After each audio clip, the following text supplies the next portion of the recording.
Welcome back to Global Lens. Russian President Vladimir Putin mocked US President Donald Trump's portrayal of Russia as a paper tiger. In a fiery public address in Sochi, Putin said, and I quote, "If we are fighting with the entire NATO bloc, we are moving, advancing, and we feel confident, and we are a paper tiger, then what is NATO itself?" End of quote. Paper tiger typically refers to a force that appears powerful but is ineffective. Putin warned of a new stage of escalation if the US applies long-range missiles to Ukraine. The Russian leader also slammed Trump's criticism of India and China's Russian oil purchases. He said that both countries will not allow humiliation. Remember, the US has imposed an additional 25% tariff on India to put pressure on Russia. Putin warned that tariffs on Russia's trading partners will drive up global prices and force the US Federal Reserve to keep interest rates higher. He added that India would suffer losses of up to $10 billion if it halts Russian oil imports. The Russian leader also hinted that Moscow could consider purchasing more agricultural products from India. Putin confirmed his visit to India in December, calling Prime Minister Modi a very wise leader who thinks first about his country. There is no official confirmation on the dates yet, but he's expected in the first week of December. The trip will be part of the annual India-Russia summit, where both leaders will discuss ways to strengthen strategic and economic ties. He last met Prime Minister Narendra Modi along with Chinese President Xi Jinping on the sidelines of the SCO summit in August. Joining us now to take this forward is former Indian Ambassador to Russia, Ajai Malhotra. Ambassador Malhotra, thank you very much for joining us. How would you sum up Putin's message to the United States at the Valdai Club? Well, I think he gave a rather balanced and statesmanlike message, given the situation that is emerging. He didn't aggressively counter what Trump had said. He spoke of Trump also in a very friendly manner. And clearly he's looking for solutions that can be found, which are long-lasting and meet the interests of both USA and Russia. So it wasn't an aggressive sort of statement. It was a calm and collected one. Clearly, he has huge experience, which he brings to the table, over 25 years as president or prime minister of the country, plus more than that. And I think he put it to good use by making a very calm, confident, and forward-looking statement. Right. I would also like to ask you, the president of Russia expressed a lot of confidence that global energy prices will not remain stable without the presence and availability of Russian oil and gas.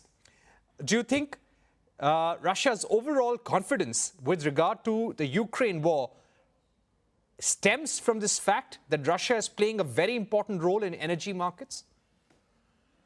That is part of the reason that he is confident. I think the major reason that from which his confidence derives is that the facts on the ground have shown that the Russian armed forces are very much in command of the situation in Ukraine.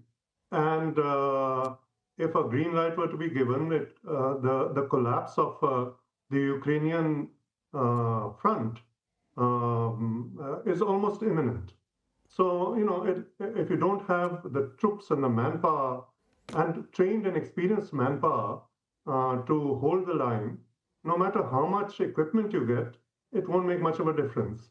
And he understands that. And for that reason, they've been grinding the Ukrainian armed forces and their equipment as and when they're supplied. So this, if you add on the oil point that you made, yes, he knows that if the sanctions were tightened on Russia, it would also affect the Americans. In fact, nobody would remain unaffected, and developing countries like India would certainly be affected. So that's something also that he can exploit. But if the facts on the ground didn't show that Russia was a bit in command at the moment, he would be less confident in stating all these things and making these comments. Right. I would also like to ask you about what he said on India and China. He said that US pressure on India and China by imposing tariffs is going to backfire on the US. What's his message to the United States here? Well, you see, this is a world where we have for long been proceeding towards bringing down tariffs, and that was what the WTO was about. Now suddenly you have one not only major country but the most important player in the trade world beyond China, which is trying to push every single country and take advantage of the situation that it has as a major consumer of products. So this causes problems, and it won't be easy for the Americans to do this without creating a lot of ill will. That is already self-evident in many of the things that they're doing. Some countries have succumbed. India, fortunately and happily, hasn't. We have stood up where we need to stand up to American imposition of unfair tariffs, and that is the right way to proceed. But from the Russian point of view, if the Americans really meant to sanction the Russians for their oil and gas, they haven't put sanctions on Russian oil and gas directly. It's all secondary sanctions and trying to bully countries which are dealing in Russian oil and gas and try and get them to stop, when it itself is buying uranium and other products from the Russians and doing so directly, as are many of the Europeans. Yeah, I would also like to ask you about the countries that Putin thanked for helping in terms of bringing the war, Russia-Ukraine war, to an end. He spoke about BRICS, he spoke about Belarus, he spoke about North Korea, the Arab world, the UAE, and he blamed a minority of European nations for perpetuating this war. How do you see his reference to the countries? Well, blaming the Europeans, I can see what he's saying.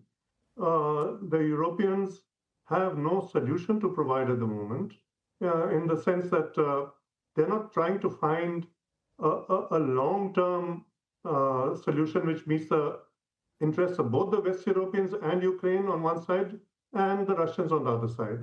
Instead, their only solution is to try and put together more armed forces and try and further worsen the situation on the ground, which is not helpful at all and will not succeed, because if you see their capabilities at the moment, unfortunately for them, they don't have the strengths, they don't have the backup, they don't have the reserves in weaponry, which would enable them to fill this hole which Ukraine is now faced with in its own defenses. So that's the reality that they are facing. So his criticism of the West Europeans, I think, has some merit. And if you see, most of the West European leaders also do not have the full support of their own peoples. You will find that there could well be a change in the governments in, for example, Germany or France or UK, and these are very much up in the air. So if many of them are trying to use this as an issue on which to kind of save their own political skins, as it were. And I think Putin also realizes and is seeing how he can take advantage of that situation. Right. Countries which helped. Absolutely. I would also like to ask you about him hitting out at the elites of Europe. Putin said that the ruling elites of Europe continue to whip up hysteria, that the war is at their doorstep, and this is all nonsense. But the kind of military overtures that we have seen by the Russian forces in certain different parts of Europe in the last few weeks, what does this indicate? Do you feel that Putin would be more than ready to have a larger European war? What has happened with Ukraine, with Russia looking to annex parts of Ukrainian territory, he might want to do this with the Romania, with the Moldova, with the Poland also, for that matter? I think that would be a complete misunderstanding of Russia's position as stated by Putin. He has made it abundantly clear from the beginning that his plans are not to get into or to attack NATO countries. He is trying to sort out an issue which relates to the concerns of the Russian-speaking minority in some parts of Ukraine. And therefore, there is scope for finding a solution. So all this about creating these, as he called it, nonsense claims, yeah, I would tend to agree. These claims really have no basis. The Russians have never shown themselves as wanting to capture. In fact, it's the other way around. Capture any NATO lands. If you see from the Second World War onwards, if you see even historically what happened with Austria, what happened with Berlin being divided into four, and then the Russians moving back all the time. Have the other side moved back? They haven't. If you see the bases are there are still US bases in many of these countries. So yeah, I can see the merit of what he's saying. And he has no interest in taking over countries like, parts of Romania or Moldova, etc. They have no appeal to him. This is something that they let go earlier, and along with the Central Asian countries, and there's no advantage for Russia. They don't need land. This war is not about land. This is not about capturing more territory. This war is about Russia trying to meet the interests and concerns of Russian ethnic and Russian-speaking citizens whose rights are being violated in other parts of the world. Right.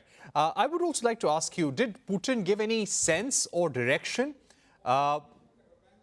where we could see a possible end to the war, or the terms on which the war may come to an end? Or do you feel that this war is going to continue for the next few years, irrespective of what the US president tries to do? Well, I think much would depend on what President Trump does now.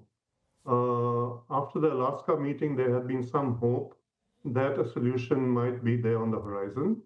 At the moment, the situation is a little unclear, but I think President Trump has understood that this war cannot, if they don't try and find a solution to this war, the Russians will continue to grind the Ukrainians into the ground, and you will find a military solution to it, which serves nobody's interest at all. Not the Ukrainians, not the West Europeans, not the Americans, not the global South either. All of us who are suffering from the higher prices and the difficulties we have to face due to this war situation that goes on up there. So yeah, I think there are some positive elements. If you see, he didn't criticize at all President Trump, and I think there's still hope on his part that Trump and his advisors might be able to come forward with a solution which he would be able to accept.